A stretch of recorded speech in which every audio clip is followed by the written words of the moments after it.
નમસ્કાર, આપ જોઈ રહ્યા છો એબલ 24 ન્યૂઝ।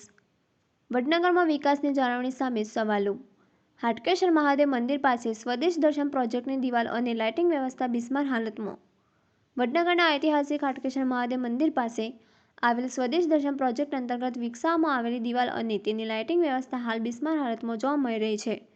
મંદિર ખાતે દર્શનાર્થે આવતા ભક્તો તેમજ સ્થાનિક નાગરિકો રોજિંદા આ અવ્યવસ્થાના સાક્ષી બની રહ્યા છે, જેના કારણે વિકાસ કાર્યની જાળવણી અંગે અનેક સવાલો ઊભા થયા છે।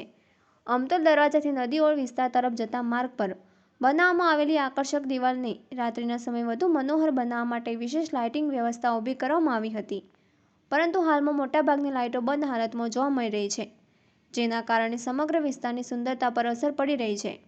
આ ઉપરાંત હાટકેશ્વર મહાદેવ મંદિર નજીક આવેલી કોર્ટની બહારના રસ્તા તરફ લગાવવામાં આવેલા લાઇટના બૂમ પણ લાંબા સમયથી બંધ અને બિસ્માર હાલતમાં હોવાનું જોવા મળ્યું છે। આ સ્થિતિને કારણે સ્થાનિકોમાં અસંતોષ જોવા મળી રહ્યો છે અને તંત્રની જાળવણી વ્યવસ્થા સામે પણ સવાલો ઉઠી રહ્યા છે।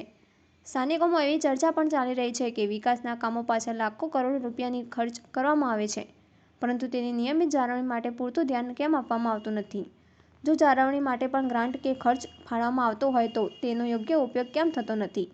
આવા અનેક પ્રશ્નો હવે ચર્ચાનો વિષય બન્યા છે। આવનારા દિવસોમાં શ્રાવણ માસ દરમિયાન ડમરૂ યાત્રા સહિતના વિવિધ ધાર્મિક કાર્યક્રમો યોજાનારા છે। તે સમયે હજારો અને લાખો ભક્તો હાટકેશ્વર મહાદેવના દર્શન માટે વડનગર પહોંચતા હોય છે। આવી સ્થિતિમાં શહેરના મુખ્ય ધાર્મિક અને પ્રવાસન વિસ્તારની બિસ્માર હાલત મુલાકાતીઓ પર નકારાત્મક છાપ ઊભી કરી શકે છે।